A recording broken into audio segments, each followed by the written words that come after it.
Hi guys, welcome back to the Balance Blonde podcast, Soul on Fire. I'm standing here with my mom, Jane. Say hello. Hi.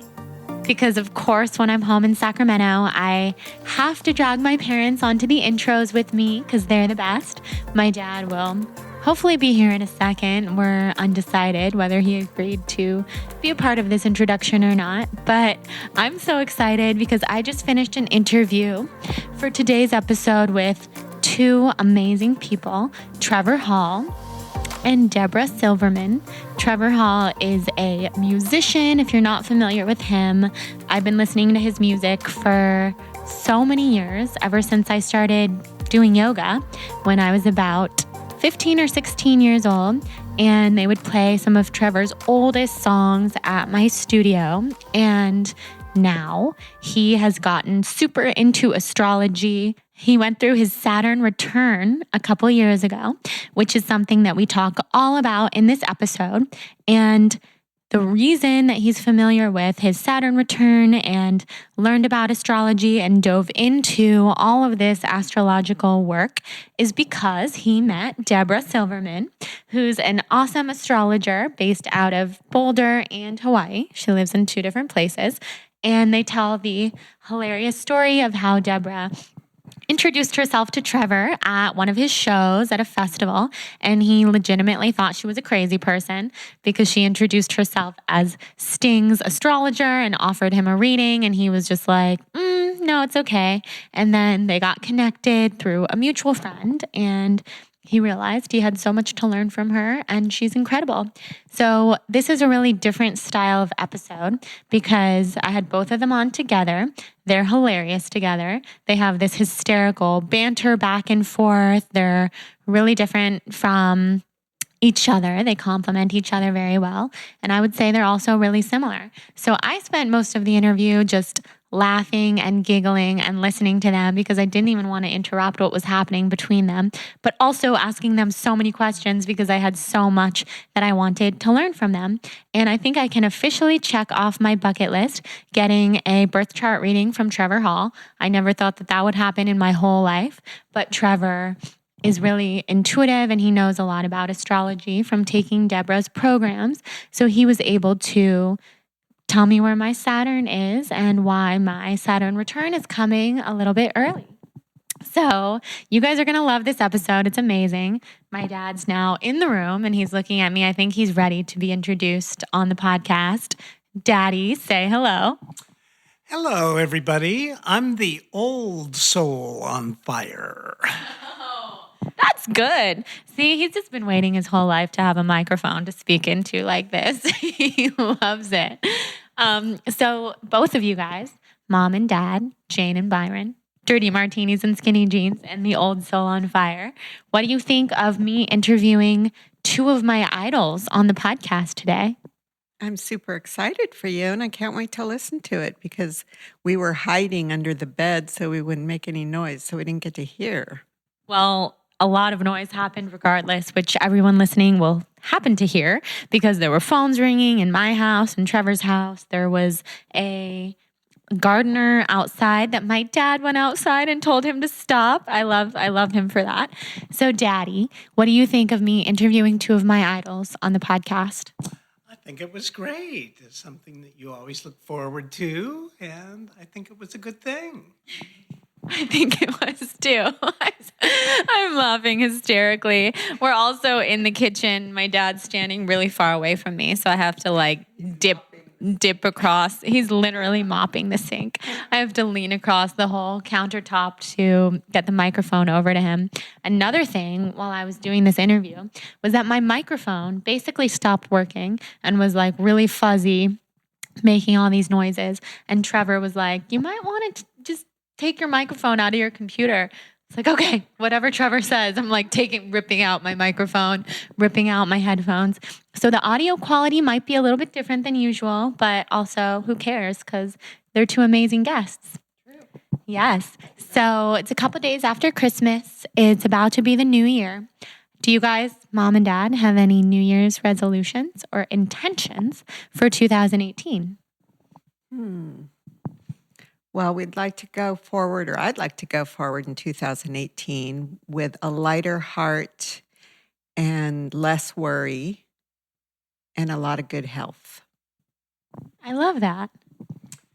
Absolutely. 2018 is going to be a very good year. So for the Balanced Blonde and for the younger clan, we're looking forward to it. We have some trips coming up together. My mom and I are going to Cancun, and hopefully my dad's invited, but we haven't heard back from the hotel yet. So we'll see about that.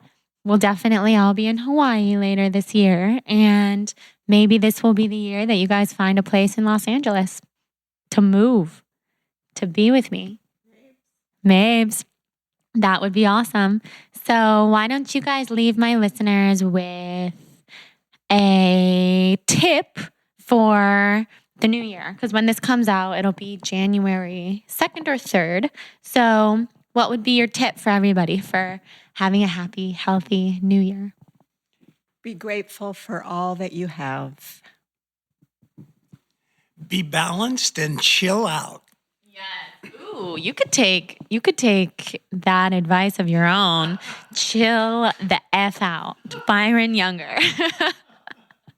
Well, my parents are amazing. I love when I get to have them on the intros. And between my mom, my dad, Trevor, and Debra, I couldn't possibly be more excited about the 4 people that I've just been conversing with for the last couple of hours. And I just want you guys to know, everybody listening, that the power of manifestation is very real. Just a couple days before this interview was planned with Debra and Trevor, I was talking to Jonathan and saying if I could manifest one guest on my podcast in the next couple of months, it would be Trevor Hall, because I've been listening to his music for years. I absolutely love what he sings about. His songs are very spiritual and very connected. And as Debra says in this interview, everybody should listen to Trevor's music because it completely speaks to so many important things within our soul.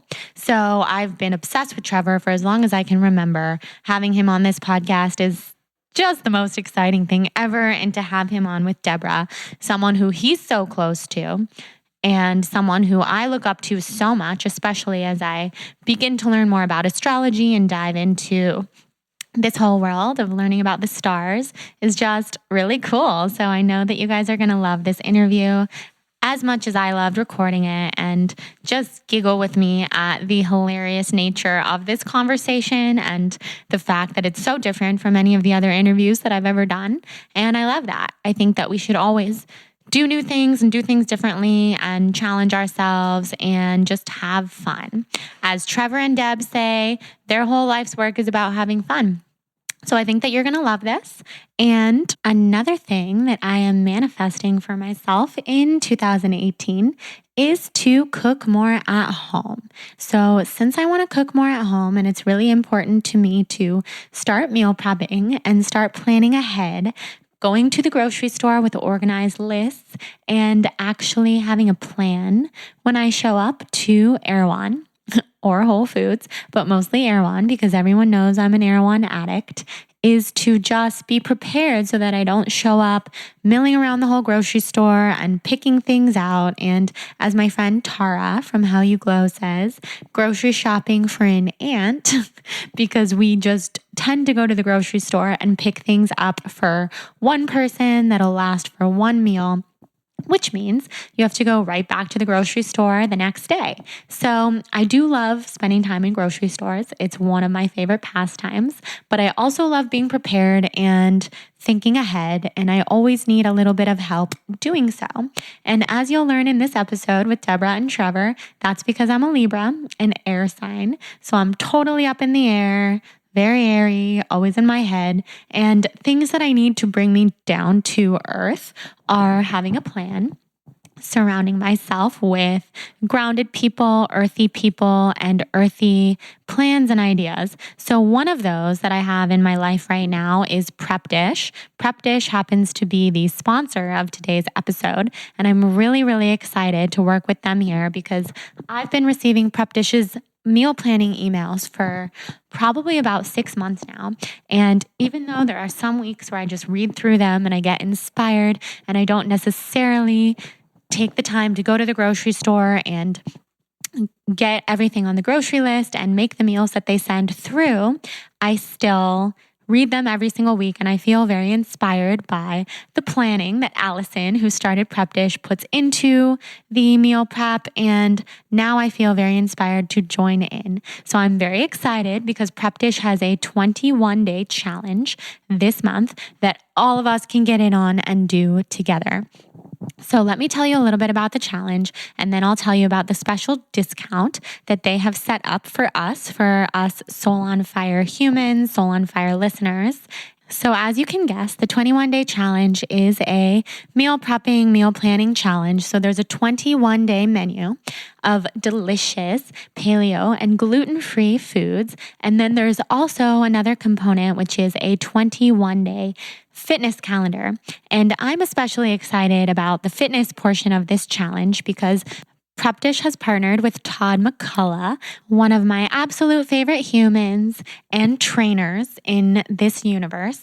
And you've probably seen Todd on Instagram or heard of him before as TMAC Fitness. So with this Prep Dish 21-day challenge, you'll get free access to Todd's TMAC 20 workouts.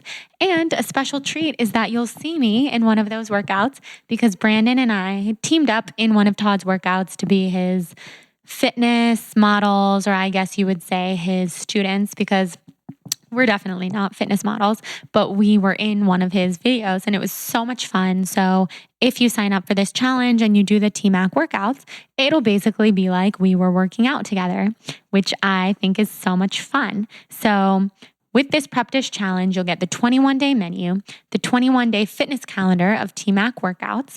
You'll also get a private Facebook group for support, accountability, and motivation, weekly Facebook Live Q&A sessions. And this challenge is great for absolutely everyone. People who want to try out gluten-free and paleo eating for 21 days to see how they feel. People who want to learn how to meal prep to save time on meals and to be efficient with their cooking.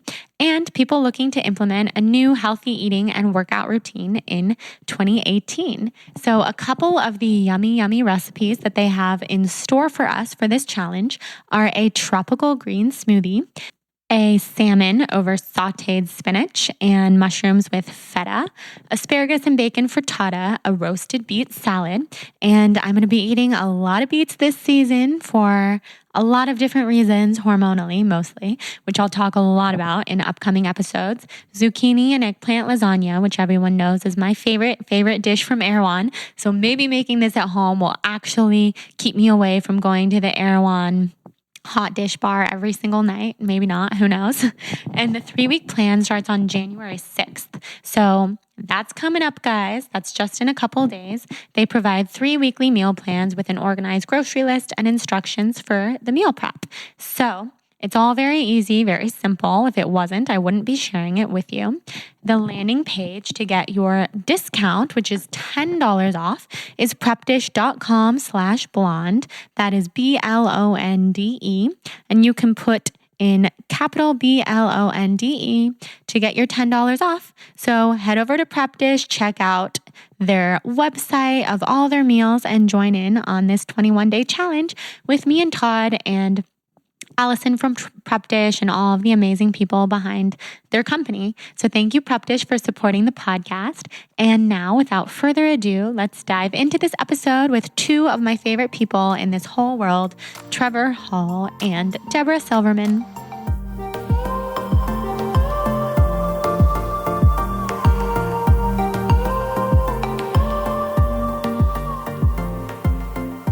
Hi, guys. Welcome to the Soul on Fire podcast. Thank you. Thanks for having us. Thank you. Of course. So everybody listening, we are here with Debra Silverman, the amazing astrologer who I've become completely obsessed with, and Trevor Hall, musician, who I've been obsessed with for years, whose music I play in all my yoga classes. And I think I discovered your music like way back when I started practicing yoga in Sacramento, where I am right now, like 11 years ago. And wow. yeah, they would play our songs. So Wow. I'm an old school fan. Nice. I like it. Yes. So I'm so happy to have you both here. Yeah, thank you so much. Say Of thank course. you. Thank you so much. So why don't you guys just introduce yourselves, say a little something to our listeners, and tell them who you are. Go ahead. I'll introduce you. I'll introduce you. Oh, that's fun. Trevor Hall is a double Sag with Moon in Libra, which means I'm going to translate that. He has a very profound gift. Well, let's start with he's got 5 planets in water. Mm-hmm. So he has the gift of being able to let music and messages come through him. And then he has this very strong disciplinarian part of him that came as a young person that knew about music so young that he's constantly been in service to this vehicle, this instrument that he is, both in his words and in his writing and in his music and the tone. So you listen, I like you, similar, listened to Trevor before I met him. Like I kind of drove my kids crazy because I do like the broken record thing. I get stuck on some favorite music. Me and too. so for years, I had Trevor like, woo, woo, and I didn't know who he was. Well, I didn't know. Actually, the first time I ever got his album, someone didn't write his name on it. They just gave me one of those pirate things. Like yes. burn CDs. Sorry. No, And it's okay. I did. This was years ago, honestly. I listened to this music over and over and over again. And then fast forward, I was in Boulder and we have a mutual friend who runs a yoga studio. Nope, he runs the Hanuman Festival. Oh no, you're going to tell the story. Now I'm going to look like a goof. Yeah. So Okay, let me take over now. Let me finish. So I was talking to this man who I really respect, who runs the Hanuman Festival. And I said, oh my God, Trevor Hall. I'm telling the nice version. I would love to give Trevor Hall a reading. In fact, why don't you offer it as a gift? How about that? Like, that's very unusual for me. So Trevor, who was a skeptic, said yes. Now he's going to tell his version, and it's probably a little twisted because he is a double Sag. He entertains himself. He entertains all of us. You can spend hours listening to his music. Sages, they also tell the truth. So the truth is, I played the festival, and right when I got done, it was kind of like an outdoor thing, like under a little tent. I get done, I come off the stage, and all these people are, whatever, coming up to me. And this woman comes up to me and she just says, hey, I'm Sting's astrologer. Do you want to come to my house for dinner? And I just was like, this woman is crazy. No, I don't. I'm sorry. I have things to do. But that was the first thing she said to me. I'm never going to live this down. I've never said that since or before. And yes, I'm Sting's astrologer, but why? That's what happened. I guess it was my way of trying to grab your attention. Anyone could ask you for dinner. Yeah, but in the context of this situation, I was like, because there's hippies, because Boulder promotes hippies. So I didn't listen to her and I left. And then you talked to Yoshi and said, I'd be happy to give him because I'm so kind. Yes. Hello. And I didn't know it was her though. And then we get on the phone for the session and she says, we actually met before. And I was like, oh, really? Where'd we meet? And she said, I met you at Hanuman Festival. I told you I was Sting's astrologer. And I was like, oh, shoot. I'm on the phone with this woman. That woman. Yeah. Okay, but meanwhile, the session was impactful. Oh, my God. Yeah. Meanwhile, the session was, I was on tour at the time. I was in Orlando. I'll never forget. And I was in the hotel room. And the session was just really amazing. Like it really blew my mind. And I was in a really difficult spot too, like in my life and my Saturn return. So it was kind of perfect timing, but it just told me so much. And I kept thinking about it for days and days after, and tell my wife, oh my God, you got to talk to this woman. And then our sessions grew into a relationship and then family. Yeah. So she's kind of become like our fairy godmother. Yeah, so crazy fairy godmother, call it what you will. I mean, it starts off, that's the hard part of the story. But the good news is his music, from my point of view as an astrologer, is definitely channeling a lineage that he's carrying. I would say that he has some memories. Have you heard the word recapitulation? Do you know that word? No. I love that word. It means that you're carrying a memory from a past life or like when a child comes in, like both of us had this. You came in with your guitar in your hand so young, and I started doing astrology when I was a teenager. So we recapitulated, we remembered something that was lost inside of our chamber of our mind. And then as soon as it got activated, he was this brilliant musician. And astrology has been, since before you two were born. I mean, I'm only 1,025 years old. So I've been doing astrology since before you guys, really, it's true. Yeah. And I recapitulated. And part of what I hear with Trevor's music long before I knew him was when I listen to the music, there's a soothing that happens, like you feel the memory or you feel the past inside that song, inside those songs that resonate in a healing way that gives you this understanding that, you know what, we have been here for a long time. And there's an uplifting note that we can use even with the somber. I love that song, You Can't Rush Your Healing, which is directly related to Saturn Return. Yeah. Is that true? Yeah. Yeah. So, and wow, you're being really nice to me today. And look, she usually doesn't so talk sweet. like this. Yeah, because look at where we're recording this. When we get off, I'll be real again. Anyways, the point of that story, but it's really true, Trevor. And even to this day, like I heard that your mom does this too, so I felt not so bad because people think I'm his mom. But I have that Pandora thing. Yeah, I just leave on Trevor Hall station. I get all kinds of. That's all I listen to. That's what I do on Spotify. I just leave the Trevor Hall station on Spotify. Oh my God, he's joking. I know, we're making you choke. So for everybody listening, will you guys explain Saturn Return? Well, yeah, Trevor. Let me see if I get it right. If I don't, then I'll correct you. Then you can correct me.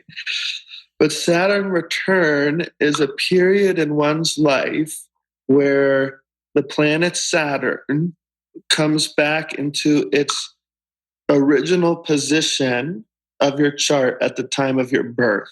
So it returns to the degree in the sky of and in the sign of where you were born, of when you were born. And it only happens once every 28 to 30 years. Yeah, so like the first like main one is from like 28 to 30, and then the second main one is from like 58 to 60. And then there's another one. If you're lucky, right? Right. 80. That's why I wondered how old Ma was. Oh yeah.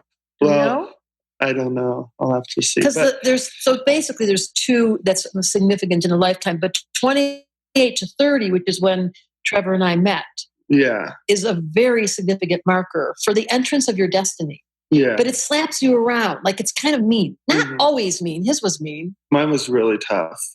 Mine wasn't so tough. Mine was tough. Like it depends on where Saturn sits and what sign and in what house, because Saturn is the planet of life lessons. And it's kind of when an astrologer looks at your chart, they look to Saturn to see like what you came into this life to learn.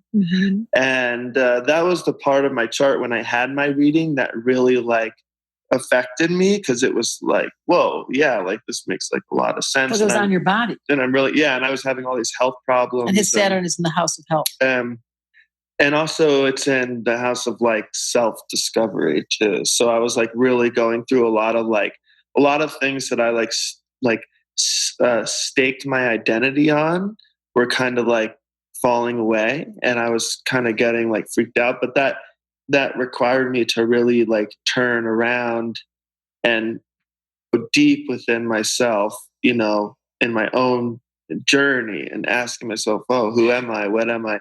And yeah, it was really tough, but not all Saturn returns are tough. But some people really, I believe it or not, it depends on how willing you are to let go, because it forces you to relinquish what came before.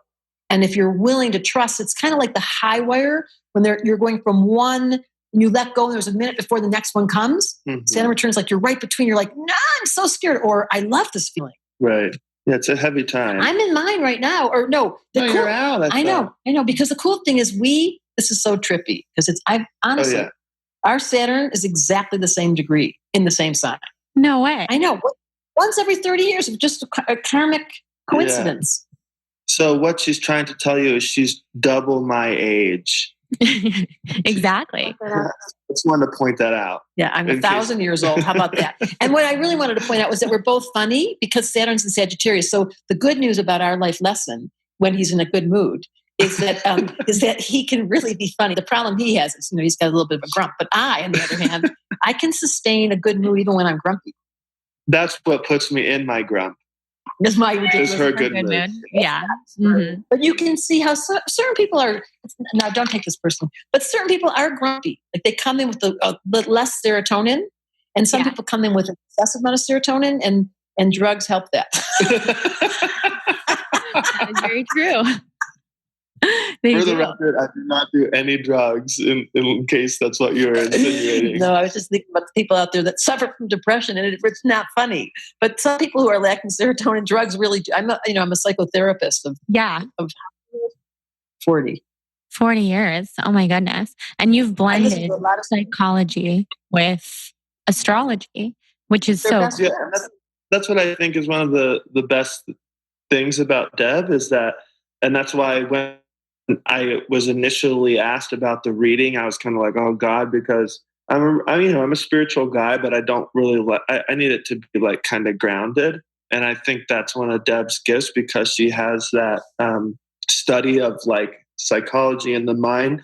All of her astrology is married to that beautiful grounded just presence that we're able to really understand and apply it to our lives. It's not like, oh, on December 31st in 7 years you're going to be passing. It's like, well, that doesn't help me, Exactly. But she, is able to bring it into your person, into the now, and really help you navigate your own psyche. You gave me, when that last interview, you gave me the best compliment. Because when I was younger, like your guys' age, I wasn't very grounded. And Trevor said how grounded I am. And that was a learned skill.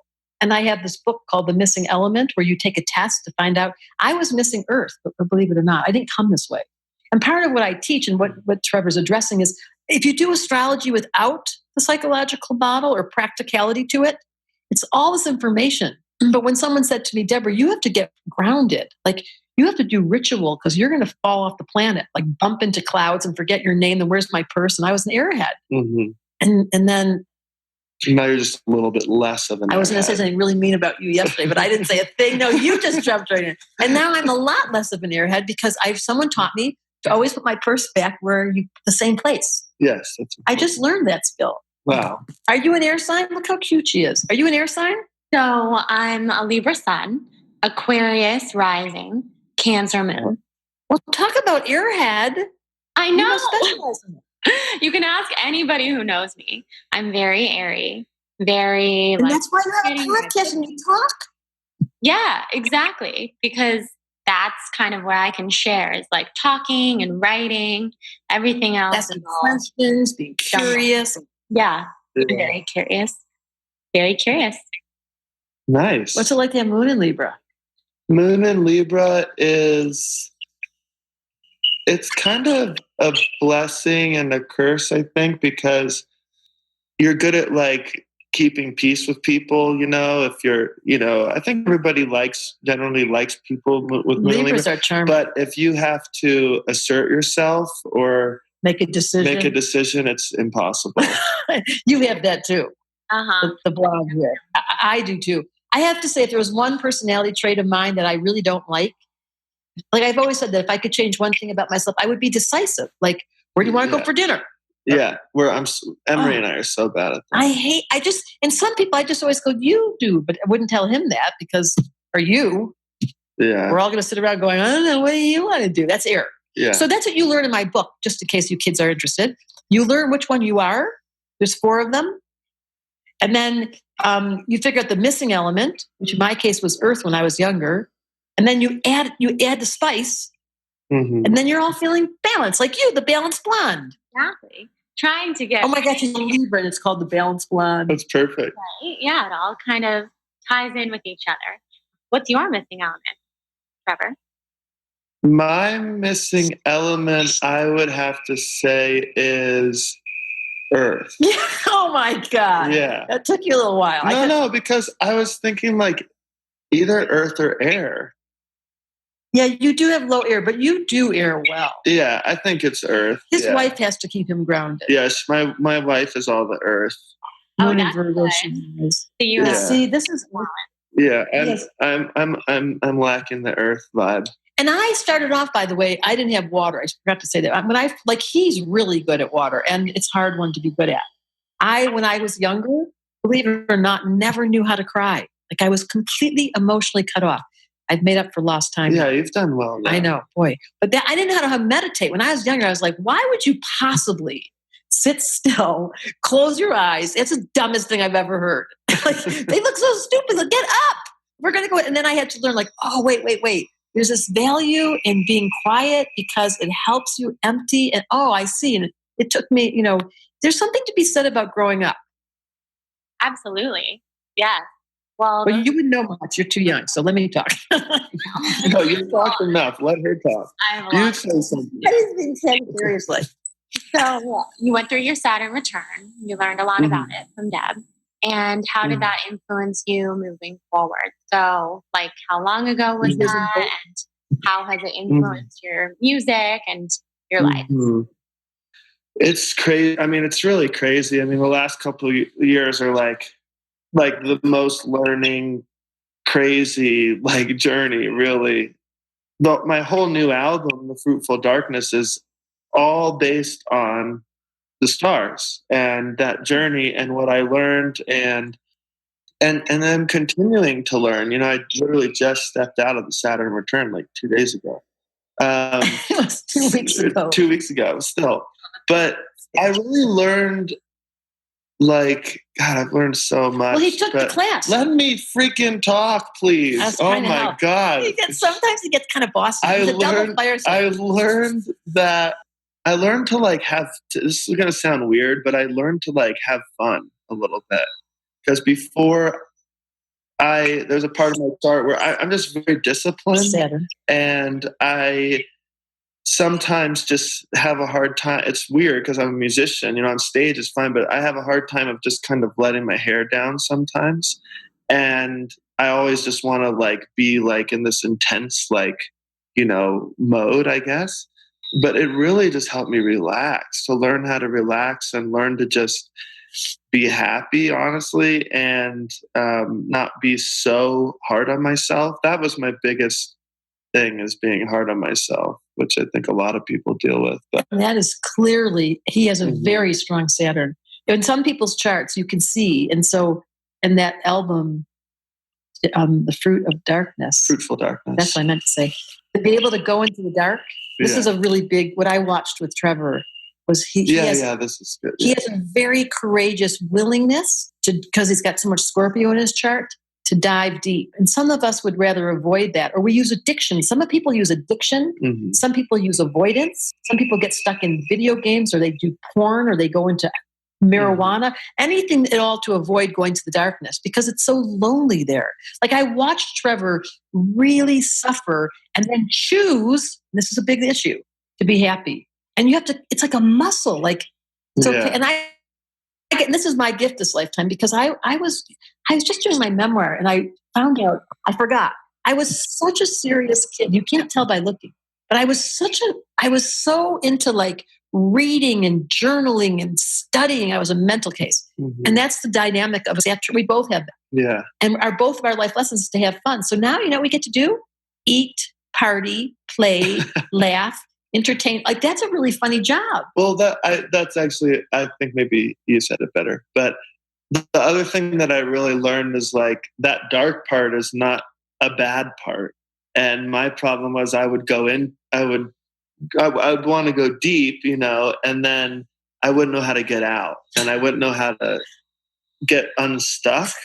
And with my Saturn return, I learned how to bring humor into that area. And I think that's a really big gift. When I make fun of you on the phone and say you're crazy. Yeah, you said I'm mentally ill. That's what you said. When people call me and they're stuck in their stuff and they're going on and on and on, they're paying me. They're paying me to hear me. And I have a lot of trained astrologers that I've taught this to. You have to listen to them, and finally you got to call them out and go, that is mental illness. In a funny way. There was a period when I wanted to stop being a musician and become a farmer, because I thought it would just be simple and I just wanted to like ground out. And she said, that's mental illness. That was the text I got. He's like, I'm leaving music. I was like, okay, now you're mentally ill. Like, So- really? Yeah, definitely. So I feel that because I feel like I can get stuck in the darkness too. I'd be interested to see like what in my chart has like that depth because I too go so deep into that and it is hard to get Well, out. you probably have Scorpio if you're a Libra. Let her talk. God. Well, I'll have Sorry. some reading from you so that I know what it is exactly. But what kind of like what tools did you learn to get out of it, to bring humor into it? Texting Deb, really? No. Hold on. Shut up. You've been talking the whole half an hour. I am not. Have I been talking the whole half an hour? Stop. I think one of the... she said no. Yes, she's being nice. She's a Libra. I think some of the tools that I learned, honestly, were... It, like Deb says, it was really like a muscle. Like in the beginning, it was just so freaking hard and like it didn't feel right, you know. And one of my big things is just to talk it out, whether it's with my wife Libra. or with Deb or with somebody else, and just kind of not, because before I wouldn't do anything. I'd be in it and that's it. And I'm stuck and I just have to wait, you know, and it would just suck. And I've really learned to like, however I can, move the energy in any way I can, whether it's going for a run or going for a bike ride or talking on the phone or painting or yoga, doing anything just to move the energy. Because if you don't, that's what it is. It just gets trapped and then that's your Scorpio. Then you're mentally ill. It's probably politically incorrect, but so you may have, so those of you listening, some people, that was a great description. They get stuck in it because they're nonverbal and they don't want to talk. So if you have lots of water in your chart, you're secretive and you're embarrassed by how screwed up you are. So here's the good news. We're all screwed up. And once you say that out loud, like we're all mentally ill or you're, what's the word? Gremlins come to get you. Once you can face that, and that's what my book was about. We turned the observer on. Yeah, the observer. That's what got him out. Yeah. And humor. Just and going into the observer and just watching it and just putting on. That's what the book is about. You could, if you get the missing element and you take the test. He was missing. In actuality, he was missing air at the time when we met. It wasn't Earth. And he hadn't verbalized, like he was self-conscious. And the other thing is there's karma involved because he's carrying, as we described, so much of a lineage. And in the past, all of the Piscean age, the last era of 2,000 years, Jesus to Buddha to the Muhammad, all of those religious orders, they suffered. So I met Trevor. I was watching him suffer, and that's a choice. You don't have to suffer. You can actually choose to say, I want out of here. And we are so not built, like, here's my joke, ready? I'm the president of the Jews for Joy Club, and I have no members.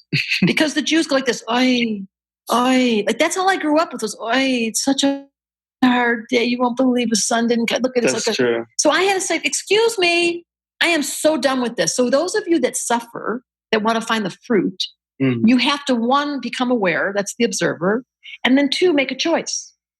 And I'm watching Trevor. It's been so fun to watch. He's so much happier.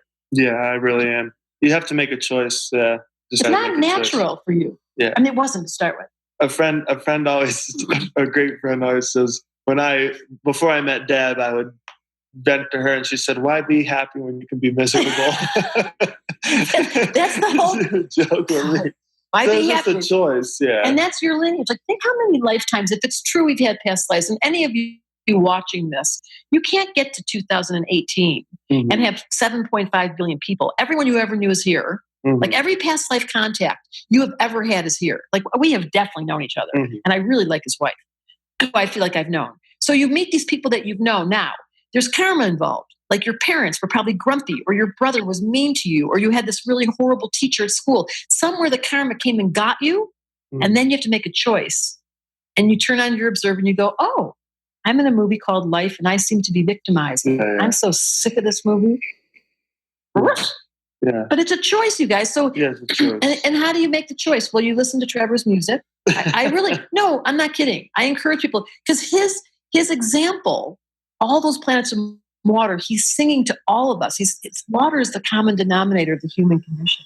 Like we're all water. So when the water's clean, look at that picture. The water's clean, which is a very specific tool. Water gets clean by how? Meditating, crying. It's okay to cry. Being able to go into a place of honest emotional expression. And then he's expressing earth, fire. You use exercise or yoga or music to upgrade your energetic body. Otherwise, the single ingredient on this planet that screwed us up badly is we're emotionally unable to deal with death, to deal with sadness, to deal with anger, to deal with secrets, to deal with addiction. We're like, I hate to say this, but as a species, we are emotionally retarded. Especially in the West. Is it different in India? Like Yeah, it's just different. They don't have the same. It's just weird. It's just Western people are so weird. We're so strange. We're so caught in our ego. Yeah, it's so weird. We're trying to be normal, and normal is a setting on the dryer. Yeah. So if you guys want to learn more, we have this thing called, and Trevor we gave the best interview. There's a thing called the Star Community. You know about this? www. Tell all of our listeners. It's a membership site for millennials. I designed it because, I'm really younger than I look. No, it's all right. Yeah. No, I don't look old. I'm older than I look. How do I say that? No. You're just young in spirit. Yeah. So I decided to make this website for younger people, which was, I pretended if I was, like, I think about Trevor and my kids, and I think if I didn't know astrology, which I didn't know, and I was face to face with my gremlins and my secrets, that's the biggest issue in the name of water. People get secretive. What would I do to give myself some wisdom? Oh, I know. I'll go on the Star Community every day, and up comes a video that says, like, today, it's a beautiful day today. You know what it is? The sun's in Cap and the moon's in Taurus. Feel it. It's such a grounded day. And there are certain days where your angst is up and you're like, eh. And if you would know that, and that's what the Star Community is, how do I educate you to look for your Saturn and find out where the planets are and start looking up? And that's would be a great name for an album. What? Looking up. Looking up. Looking up. Yeah. I like that. So, okay, Jordan, you tell us about your relationship with astrology. Okay. So I don't know all that much about astrology yet, but it's something, so I'm 27. So I felt like I was entering my Saturn return. I don't know. You are. So much has shifted for me over the last year, where I've gotten really in touch with spirituality, with manifesting and channeling, and just all these things it's like a whole new world to me. And it started with Kundalini yoga and feeling these crazy. Isn't that funny? Kundalini yoga. That's I know. Coincidence. Yeah. So these crazy connected feelings, first through Kundalini, then through this podcast, interviewing mediums and psychics and celestial channelers, shamans. And this is celestial channeler. Just let her talk. Are you? Okay, so that's something that I wanted to talk to you guys about. You're like, no, just keep going. Just keep talking. It's all good. So with all of that, I've become increasingly interested in astrology to connect all the dots of everything that I've been experiencing, because it's exciting and it's fun. It's also something I feel like I was saying, I totally go into the darkness. I take on other people's energy very easily. So I can get very trapped. And being a writer, I can just write, be experiencing all these emotions, and then feel really like stuck in all of that and unsure of how to get out.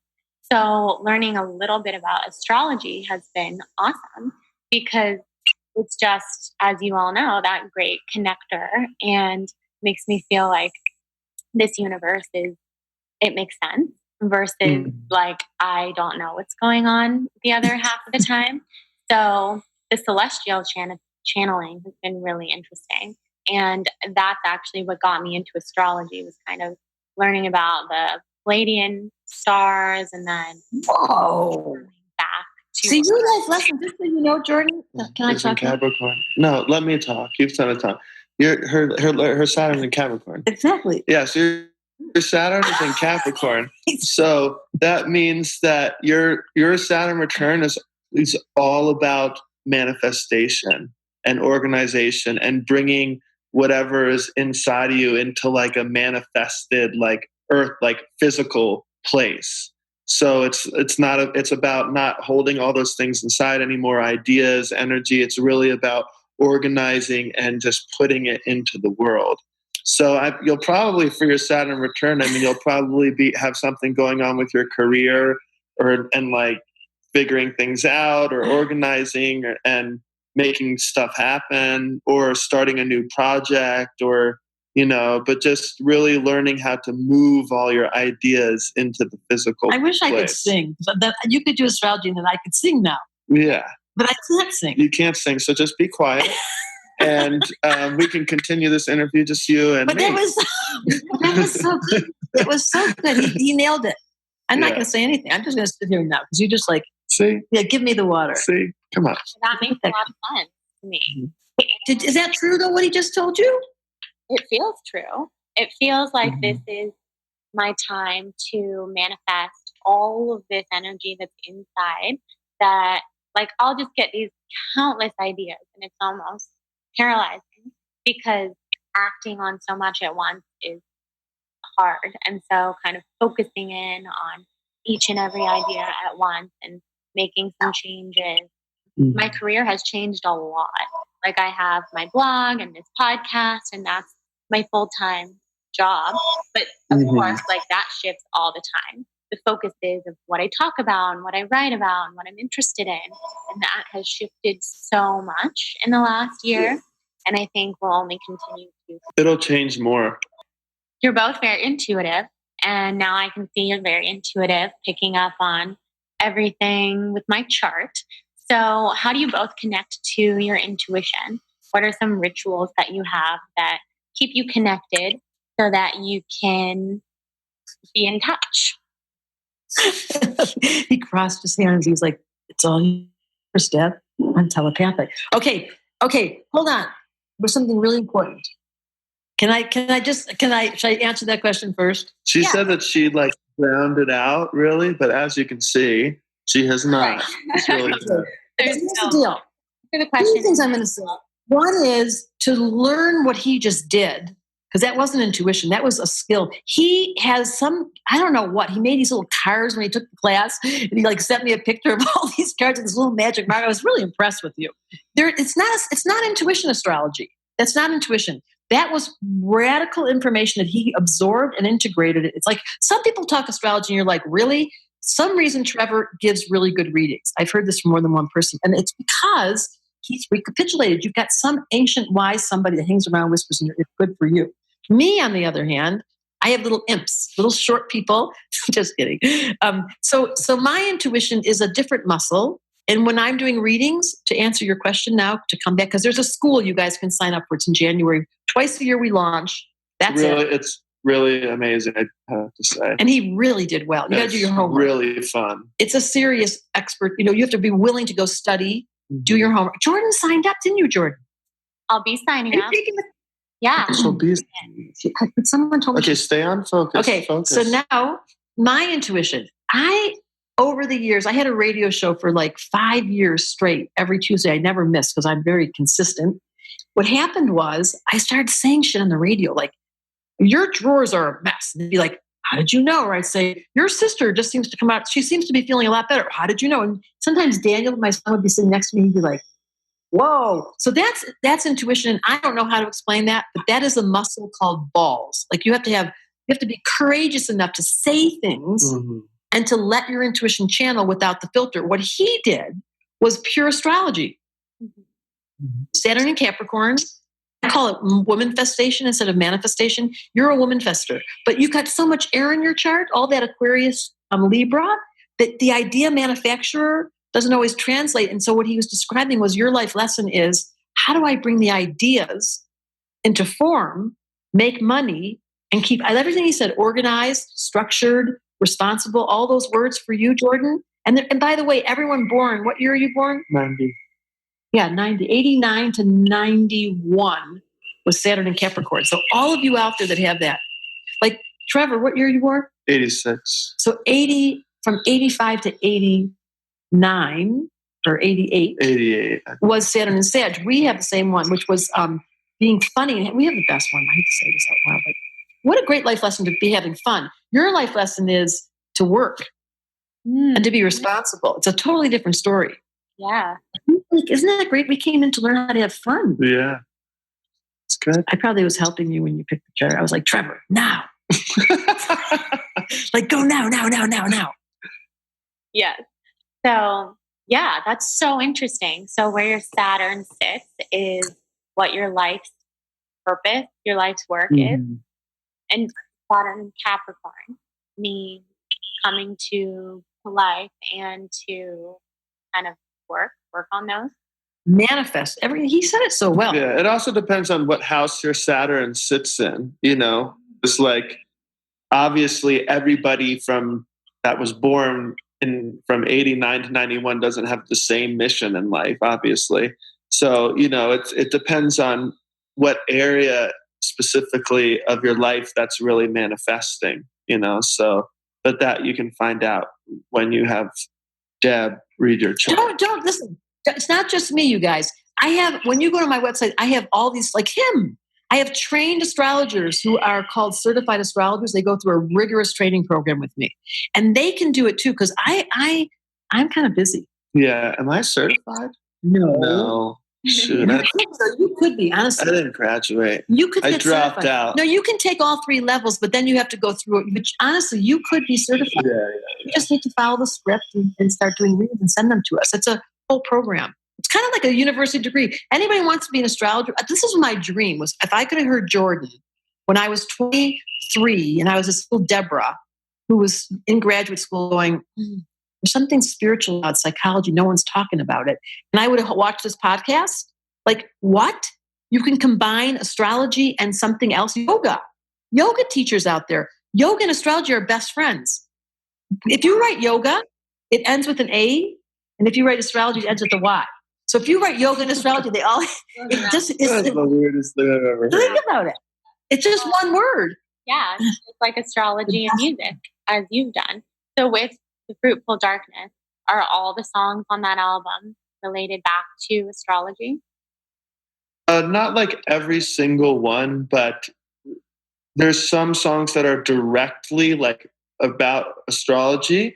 And then there's songs that are about experiences in my life that I had thanks to astrology, like that, or we're able to see, we're able to not miss because of me getting in my observer and learning the lessons that I did in my astrology.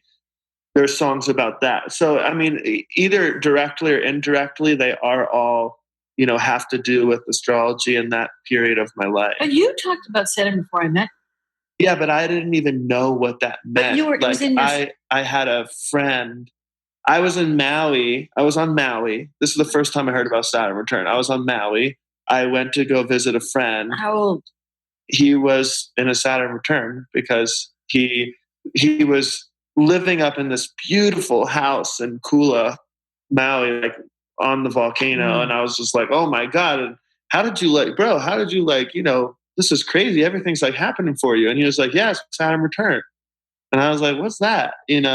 And that's when I first heard it. And I kind of like looked it up a little bit, but I had no idea what it was about. Saturn's essence can't be tamed. Yeah. So that's why I put in the song, but I didn't even know it was about yet. But that's the whole funny. But did you sing about stars before that ever? Yeah, but not like relating to astrology. I mean, maybe the seeds were there. Right. I was calling out. Because you have a lot of Pisces. He's got quite a bit of Pisces in his chart. And they are instinctual. Drift away.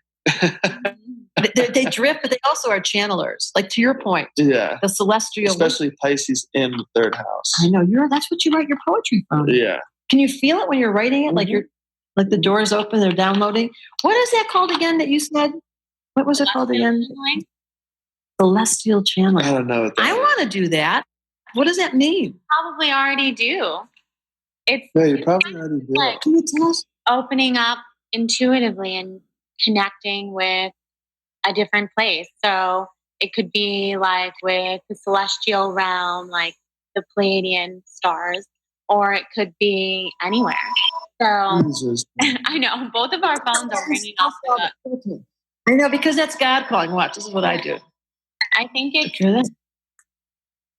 I've been told by a shaman in my life that when a phone rings, when you're saying something, it means that what you're saying is true. So, That's how I feel about sneezing.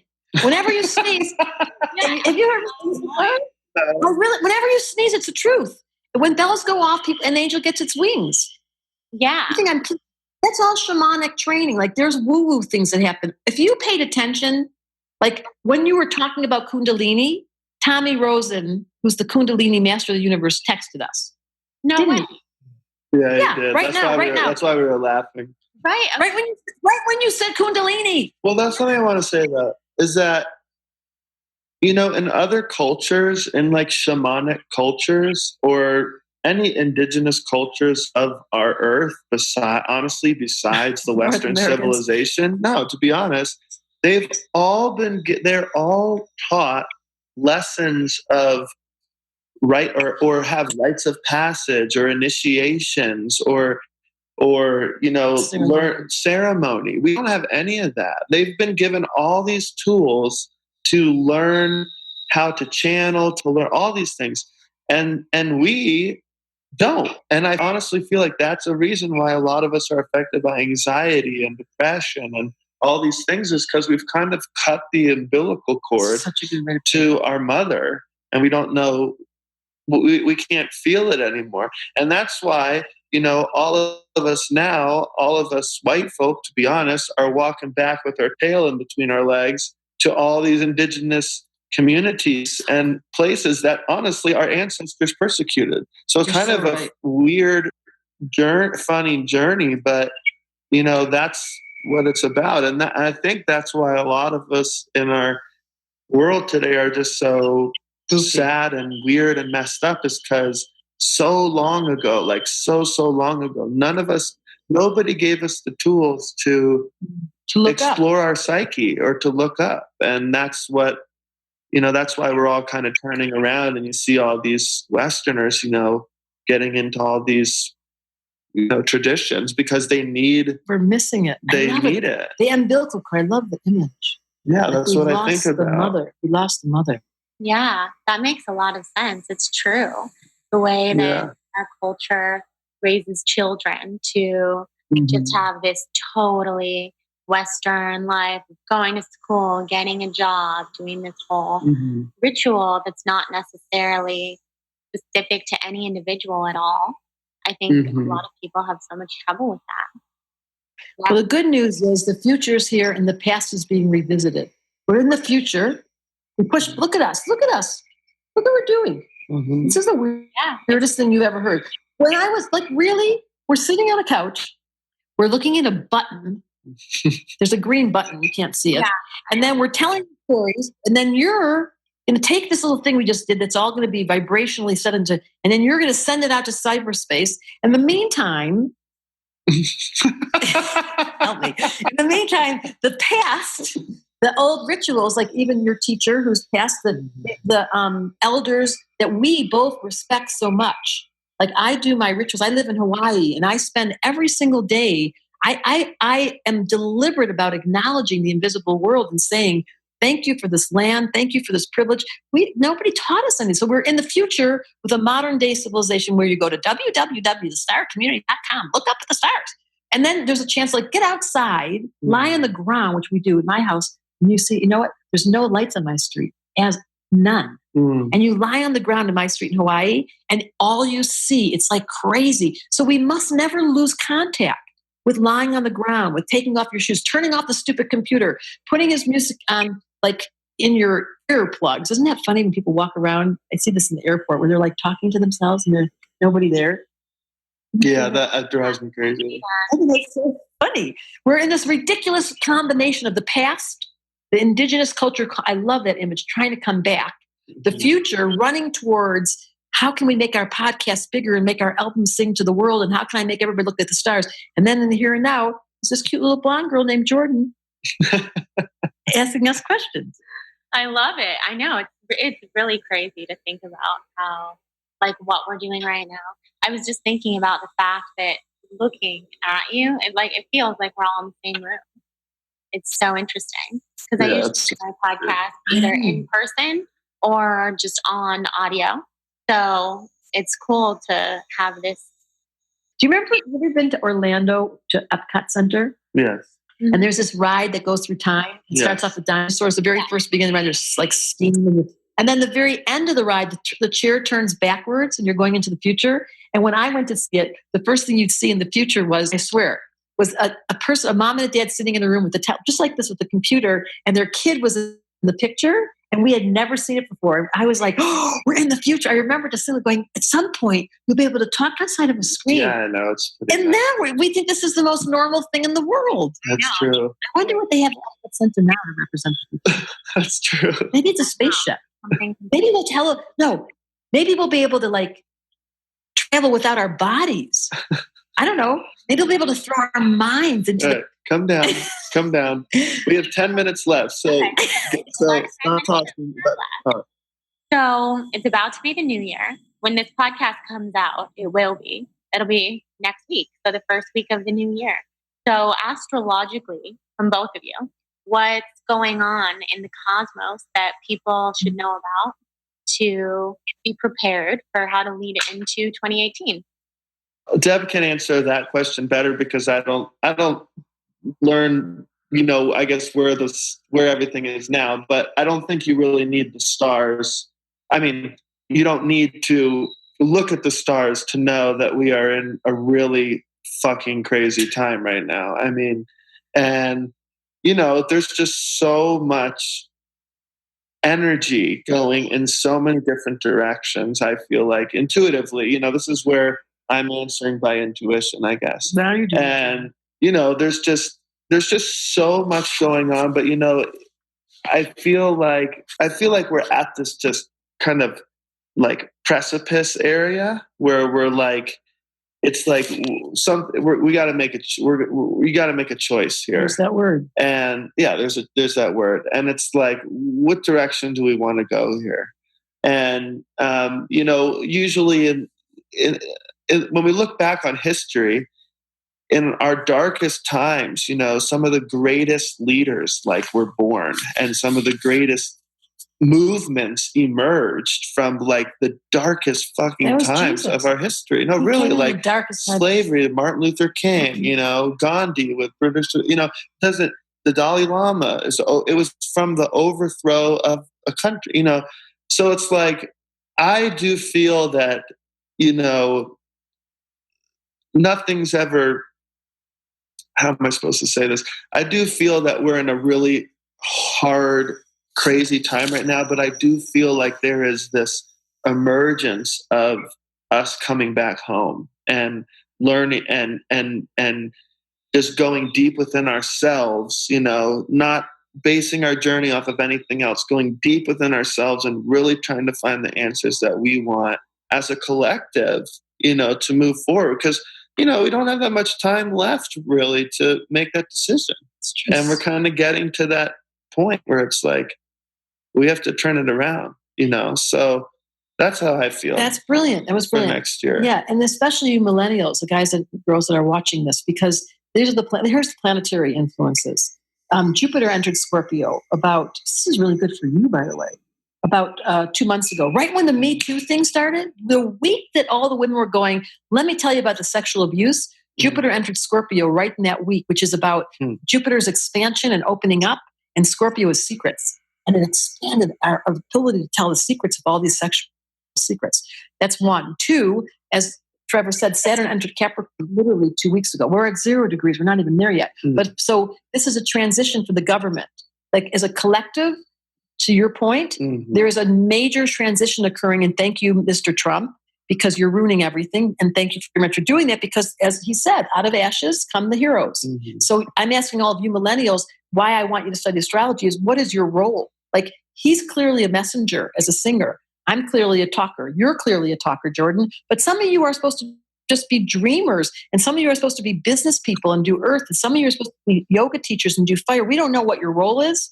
But out of ashes come the leaders who make the difference. Because you guys, the only reason why I have any faith at all is because of you guys, millennials. You millennials. I have my kids and I happen to have a specialty with this age group because I'm really only young on the inside. And you're giving me hope because you're having these hard conversations. Because you know what? When I was growing up, nobody talked about it. They all thought I was so weird. And I'm not weird. No. Honestly, when you can only imagine a little weird. Yeah, I'm not mentally ill, but you can imagine when I was in graduate school, when I was in classical graduate school, and I kept saying, "Is there a spiritual angle to psychology? Like, what about the dark night of the soul?" And they were like, "The what?" Like they all based everything on the parents. I was like, "No." So you can now realize that you millennials in this next era, Saturn's in Capricorn to change a government. Jupiter's in Scorpio. That means that sexuality now needs to, secrets got to come out.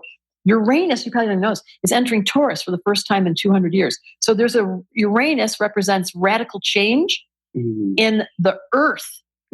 Like our respect for money and gold and food. We're going to have to, for the next 7 years, we're going to have to really examine how do we deal with this unbelievable problem we're having with resources. So yes, you're right. Everything's waking up. And the good news is, you're here and we're having a lot of fun, and sarcasm is really helpful when you have Trevor around. Just wanted to say something funny. It's true. Wow. Okay, so those are two you're making me want to use my phone for people to know. So with the couple minutes that we have left, I'll ask you guys a question that I ask everyone who comes on this podcast, which is, if you were a color, what color do you feel best represents your energy?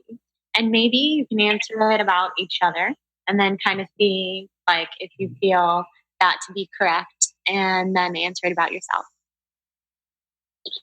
I always go to blue. And what green. color? Just like indigo, you know. That's so cute. I'm turquoise. You are total turquoise. Oh my God, that is so right on. Well, that's why we match. So he's blue and turquoise. I get along great. Yeah. Yeah. What are you, Jordan? So I feel I kind of change and shift, but yellow. I go with yellow. You were going to say that too. Really? Yeah, like a bright yellow. No coincidence that I'm wearing yellow. Although I don't see myself to be this color that I'm wearing. This is like a mustard. But yeah, like a bright, sunshiny, yellow, connected. And I just feel, it's not even my favorite color or anything like that. I just feel very connected to it. And you're wearing yellow too, Deb. I see it on your shirt. I am. Yeah. I'm wearing yellow. Soft, fuzzy, wuzzy bear. Yes. Okay. Can we do our, thank you, Jordan. Was there anything else? Was there one more color you wanted? No, just your colors. Turquoise, indigo, yellow. So just tell everyone where they can find both of you. He's usually under a tree singing, and I'm always outside looking at the stars. Is that what they're looking for? No, they're looking for, you got to be a little more professional here. Sorry. Go ahead. You do it. So you can find like our music at trevorhallmusic.com. This is what you wanted, right? Exactly. Here goes the fun. Yeah. Yes, trevorhallmusic.com. Yeah. And then Debra Silverman astrology.com. Yeah, 3 words. Debra Silverman astrology.com or thestarcommunity.com. Very nice. Amazing. And you're on tour right now, Trevor, yes? Well, we just got off, but we're playing 2 shows for New Year's. And then we have a few months off, and we continue again late February, early March. Cool. So keep your eyes open. Los Angeles at all? Not this run. No, this is more through the Midwest and then into the Northeast. But we'll definitely be back in LA soon. Okay, cool. Well, I have to come. I haven't seen you live, and yeah, please do. I absolutely will. Yay. Well, thank you guys both. This was so much fun. I know you both have to run. And thank you so much. There's so much to do. Yeah. Thank you. Thanks, Jordan. Bye. Thank you guys so much for listening to this episode. I hope you loved it as much as I did. Trevor and Debra are both so amazing and inspiring and hilarious. And I love the friendship that they have together. I love how close that they are with each other and how much Debra has influenced Trevor when it comes to astrology and everything he's learned. I can't wait to learn more from both of them. And yeah, this was a dream come true to talk to them together and to have Trevor on the podcast and Debra on the podcast. And if there's anything more that you want to learn from either of them, let me know, and I would love to have them back on soon. So thank you guys so much for being here. Happy New Year. I wanted to remind you that if you feel so inclined and inspired to rate and review the podcast in iTunes, that helps me so much. It helps this show get seen by more people, helps it be more visible, and helps me keep on making the show as I do. So if you are in the mood to rate and review the podcast, then head over to iTunes, do that, send me a screenshot, and I will send you my blogging tips and tricks document that I send to everyone who rates and reviews the podcast. You just have to let me know, or else I won't know that you've done it, and send that to jordan@thebalancedblonde.com. Thank you guys so much for being here. I can't tell you how much I appreciate you. I hope that you have an amazing, inspired, creative, happy, wonderful day. And I love you guys all so much. Mwah.